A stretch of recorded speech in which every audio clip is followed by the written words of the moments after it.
Good morning to all.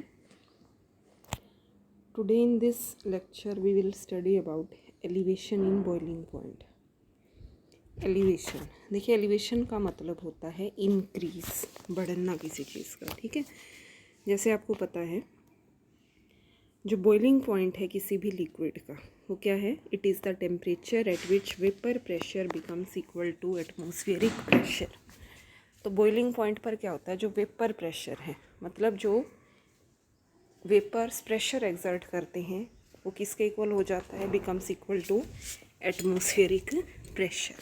जैसे हमें पता है वाटर का जो वेपर प्रेशर है 100 डिग्री पर, ठीक है, 100 डिग्री पर वाटर का जो वेपर प्रेशर है वो कितना होता है? 1.013 बार, या that is equal to 1 atmosphere. और यही रीज़न है जो वाटर है वो बॉयल करता है 373 केल्विन पर। क्यों? Because its vapour pressure becomes equal to 1 atmospheric pressure. ठीक है, अब बॉइलिंग पॉइंट ऑफ सॉल्यूशन। मान लीजिए आपने कोई सॉल्यूशन बना लिया। सॉल्यूशन का मतलब वाटर में आपने सोल्यूट की एडिशन कर दी। ठीक है, तो सोल्यूट प्लस सोलवेंट आपको पता है क्या बनाता है? Solution. Boiling point of solution is always higher than pure solvent. तो एक सॉल्यूशन का जो बॉइलिंग पॉइंट है वो हमेशा ज़्यादा होता है किसके कंपैरिजन में? प्योर सोलवेंट के कंपैरिजन में। एक तो आप पानी ले लो, एक आप क्या करो, पानी के अंदर सोल्यूट की एडिशन कर दो, शुगर आपने मिला दिया। ठीक है, तो आप हमेशा देखोगे जो सॉल्यूशन का बॉइलिंग पॉइंट है वो हमेशा ज़्यादा होगा किसके कंपैरिजन में? वाटर के कंपैरिजन में। देखो जो ये बॉइलिंग पॉइंट का बढ़ना है, द इंक्रीज, इसको हम क्या कहते हैं? Elevation in boiling point. ठीक है, रीज़न क्या कारण है? देखिए एलिवेशन इन बॉइलिंग पॉइंट का, we know that vapour pressure of solution is lower than pure solvent. हमें पता है जो एक सॉल्यूशन का वेपर प्रेशर है वो हमेशा ना कम होता है। वेपर प्रेशर का मतलब वेपर्स कम बनते हैं किसके कंपैरिजन में? प्योर सोलवेंट के कंपैरिजन में।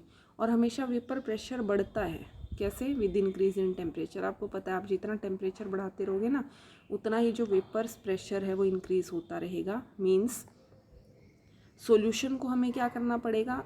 ज़्यादा हीट करना पड़ेगा, क्योंकि प्योर सोलवेंट तो क्या है, बहुत आसानी से क्या है, वेपर्स की फॉर्मेशन करता है।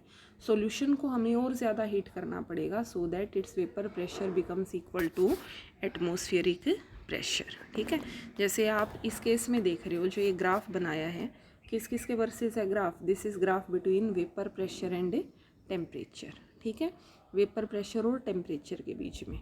तो आप ये देख रहे हो दिस इज़ एटमॉस्फेरिक प्रेशर, ये एटमॉस्फेरिक प्रेशर है। अब जो ये रेड लाइन है, ये जो कर्व है ए बी, ये किसका मतलब वेपर प्रेशर किसका इंक्रीज होता जा रहा है? किसके साथ साथ? With temperature. किसका है? सोलवेंट का। नीचे वाली किस चीज़ की है? सॉल्यूशन की। तो आप अब इन दोनों लाइंस में से देख रहे हो जो मतलब जिसका टेम्परेचर ज़्यादा आया, इस कर्व को ए बी को किस पर काटा है? ई पर। इसको हमने लिखा डेल टी बी नोट, और जो एफ पर काटा है इसको हमने क्या कहा? T B. जो दोनों का डिफरेंस है इसको हमने क्या नाम दिया है? Delta T B. ठीक है, तो किसका है ज़्यादा? बोलो, ज़्यादा है किस चीज़ का? सॉल्यूशन का। और कम वेपर प्रेशर किसका है? बोलो, सोलवेंट का। ठीक है, किसके इक्वल हो रहा है और vapour pressure? It becomes equal to atmospheric pressure. ठीक है, तो हमें क्या करना पड़ेगा? सॉल्यूशन को और ज़्यादा हीट करना पड़ेगा ताकि जो वेपर प्रेशर है वो किसके इक्वल हो जाए? एटमॉस्फेरिक प्रेशर के इक्वल। तो जो एलिवेशन इन बॉइलिंग पॉइंट है इसको मैंने एक्सप्लेन किया। Elevation in boiling point, plot of vapour pressure versus temperature. Vapour pressure of solvent increases with increase in temperature. हमने किस कर्व से शो किया इसको? ए बी से। किसी भी टेम्परेचर पर वेपर प्रेशर सॉल्यूशन का, ठीक है, वेपर प्रेशर तो क्या होता है? कम होता है किसके कंपैरिजन में? Pure solvent. तो सॉल्यूशन की कर्व वेपर प्रेशर की कहाँ पर है? बोलो, curve it lies down. Curve तो कहाँ पर हो गई? बोलो, इससे डाउन हो गई, बट जो टेम्परेचर है वो क्या हो गया है? इंक्रीज हुआ। तो जैसे ही हम इसको नीचे मिलाते हैं टेम्परेचर पर, तो आप देखोगे temperature at which vapour pressure of solvent and solution becomes equal. कौन कौन से टेम्परेचर है? T B naught and T B. Obviously हमने क्या देखा? जो टी बी है वो किससे ज़्यादा है? T B, it is greater than T B naught. और जो डिफरेंस है जिसको हमने डेल्टा टी बी कहा, इट इज़ नोन एज, क्या नाम देंगे इसको? Elevation in boiling point. Delta T B किसके इक्वल है? ज़्यादा में से कम माइनस करेंगे, means T B minus T B naught. क्या एक्सप्रेशन है देखिए इसके, जो एलिवेशन इन बॉइलिंग पॉइंट है वो डिपेंड करता है कंसंट्रेशन ऑफ सोल्यूट की कंसंट्रेशन पर, ठीक है। और इसका रिलेशन है मोलेलिटी के साथ, क्या रिलेशन है देखिए, delta T B equal to K B into M. Delta T B का मतलब increase in boiling temperature, K B into M, M का मतलब क्या है मोलेलिटी। देखिए के बी क्या है, what is K B. K B is called molar elevation constant, या इसको हम कहते हैं ब्यूलोस्कोपिक कांस्टेंट, और एम है मोलेलिटी। अब सपोज इस केस में अगर हम एम को 1 कर दें और तो डेल्टा टी बी किसके इक्वल आ जाएगा, के बी के इक्वल आ जाएगा। तो हम कहेंगे इसको molar elevation constant may be define as, किसके इक्वल होता है बोलो, एलिवेशन इन बॉइलिंग पॉइंट, क्योंकि डेल्टा टी बी के elevation in boiling point when molality of solution is unity means 1 mole of solute is dissolve in 1 kilogram of solvent. इसकी जो unit है वो है डिग्री पर मोलैलिटी या के पर एम या किलो केल्विन मोल इनवर्स, ठीक है। So we are writing the expression delta TB equal to KB into M. It is noted that greater the lowering in vapor pressure, greater the lowering मतलब जितना कम vapour pressure होगा उतना ही ज़्यादा क्या होगा, higher is elevation in boiling point. यानी we can say delta T B किसके directly proportional है, डेल्टा पी के, ठीक है। पर रोल्स लॉ में हमने एक चीज़ पढ़ा था, जो डेल्टा पी है मीन्स जो लोअरिंग इन वेपर प्रेशर है वो किसके डायरेक्टली प्रोपोर्शनल होता है, मोल फ्रैक्शन ऑफ सोल्यूट, ठीक है। दो चीज़ें याद रखेंगे, delta T B is directly proportional to delta P और delta P it is directly proportional to mole fraction. तो डेल्टा टी बी हम लिख सकते हैं ना किसका इक्वल हो गया, x2, ठीक है, और delta T B equal to K x2। अब के क्या है यहाँ पर बोलिए, K it is constant of proportionality. तो हम क्या लिख सकते हैं, first of all we can write x means number of moles of solute divide by total number of moles, यही होता है ना मोल फ्रैक्शन। बट इस केस में we can write N2 by N1। क्यों लिखेंगे, बिकॉज अगर सॉल्यूशन बहुत ज़्यादा डाइल्यूट है तो हम N2 मतलब जो number of moles of solute है ना उसको हम निगलेक्ट कर देते हैं, ठीक है। तो x2 किसके इक्वल आ गया, number of mole N2 by W1 by M1। अब देखो W1 बाई M1 क्यों लिखा, क्योंकि नंबर ऑफ मोल किसके इक्वल होते हैं बोलो, given mass by molar mass, ठीक है। तो given W1 by M1 we can write delta TB that is equal to, अब इसी इक्वेशन में पुट कर दिया इसको, देखो x2 की वैल्यू रखती है ना इस इक्वेशन में, तो डेल्टा TB किसके इक्वल आ गया, के M1 N2 बाई W1, ठीक है। इफ़ मास ऑफ सोलवेंट, अगर मान लीजिए W1 1 किलोग्राम आपने ले लिया तो हम क्या लिख सकते हैं, N2 by W1 that is equal to M means molality of the solution. So molecular mass M1 अगर हम कांस्टेंट कर दें, ठीक है, मॉलिक्यूलर मास M1 अगर हमने कांस्टेंट कर दिया तो अब हम लिख सकते हैं, we can also right KM1, जो ये KM1 है ना that is equal to KB, okay. KB that is another constant, और इस कांस्टेंट को क्या नाम दिया है, इब्यूलोस्कोपिक कांस्टेंट। तो हमारा रिजल्ट क्या बन गया देखिए, delta TB equal to KB into M, ठीक है। डेल्टा TB किसके इक्वल आ जाएगा, KB इंटू M।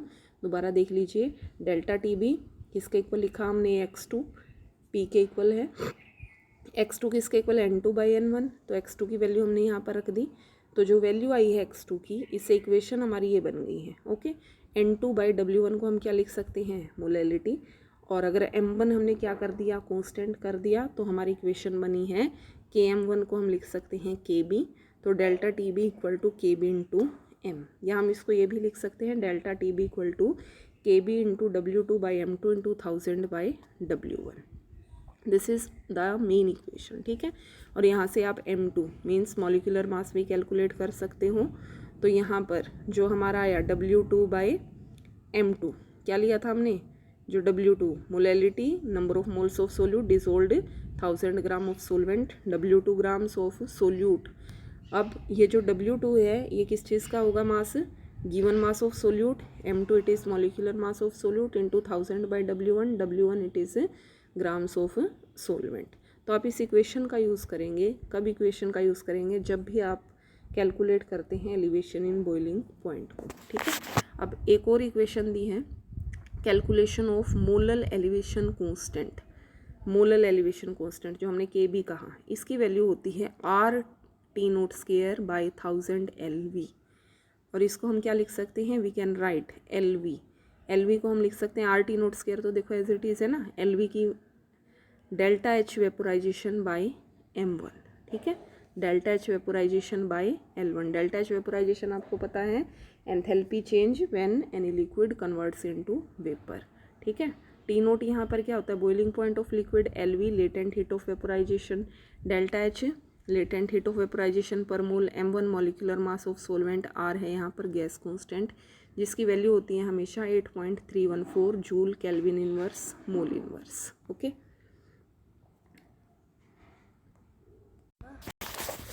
देखिए नेक्स्ट है अब एलिवेशन इन बॉइलिंग पॉइंट के बाद we will study what is depression in freezing point. What is depression in freezing point?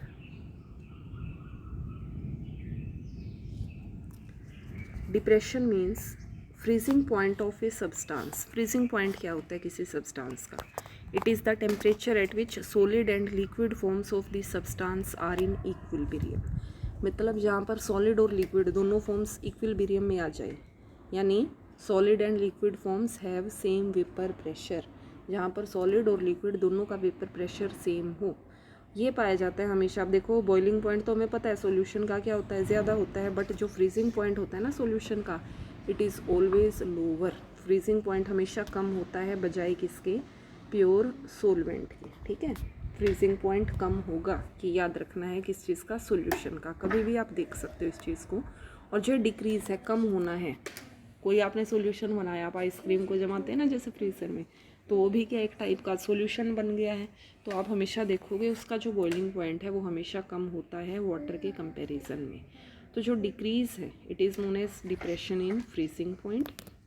देखिए डिप्रेशन इन फ्रीजिंग पॉइंट के लिए अब ये यहाँ एक we can see here, we can see the figure here, this is vapour pressure versus temperature.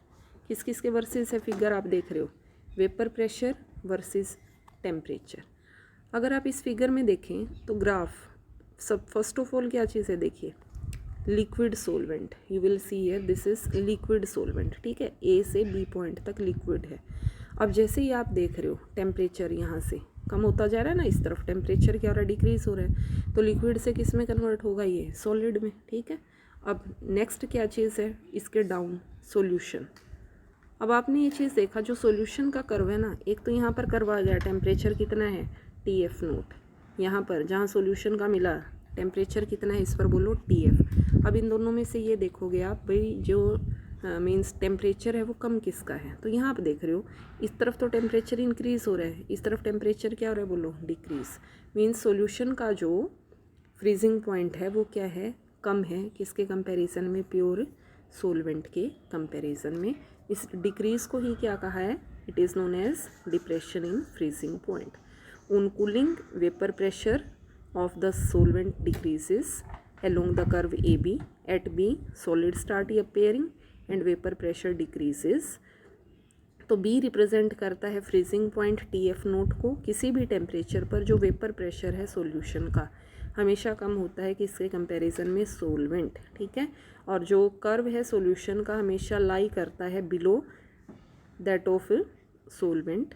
तो हमारा जो E पॉइंट है, E पॉइंट आपको दिख रहा है ना यहाँ पर, जो E पॉइंट है, E पॉइंट पर क्या अपीयर हुआ, at point E solid appears, E represent freezing point.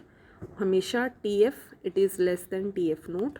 जो डिफरेंस है इस डिफरेंस को हमने क्या कहा, डिप्रेशन इन फ्रीजिंग पॉइंट। क्या लिखेंगे बोलो डिफरेंस को, TF इक्वल टू, ज़्यादा कौन सा है, ज़्यादा में से कम माइनस करते हैं ना, means TF note minus TF, ठीक है। ये हम हमारे पास आ गया क्या चीज़, delta TF, okay.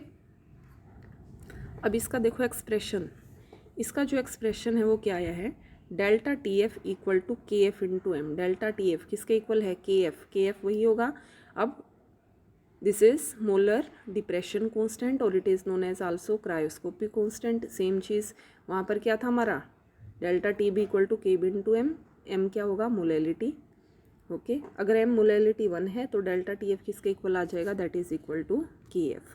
So molar depression constant is depression in freezing point when molality of solution is unity, means when 1 mole of solute is dissolved in 1000 gram of the solvent. तो unit क्या आएगी इसकी भी, degree पर molality या kelvin kilogram mole inverse. Next जो हमारा के एफ है, के एफ किसके इक्वल है, R T note square by 1000 L F दिया अब यहाँ पर। एल एफ का मतलब क्या है, latent heat of fusion. Fusion means जब कोई सॉलिड किस में कन्वर्ट होता है, लिक्विड में कन्वर्ट होगा। ओके, सिमिलरली जो डेल्टा टी एफ है वो है के F into W2 by M2 into 1000 by W1। तो आपको यही चीज़ है, W2 बाई M2 क्या है, given mass of solute, M2 molar mass of solute, W1 given mass of solvent. Okay, तो आज आप यही चीज़ कर लेंगे, elevation in boiling point, depression in freezing point. Next जो लेक्चर है वो हम डिस्कस करेंगे चैप्टर 3 के साथ। ओके।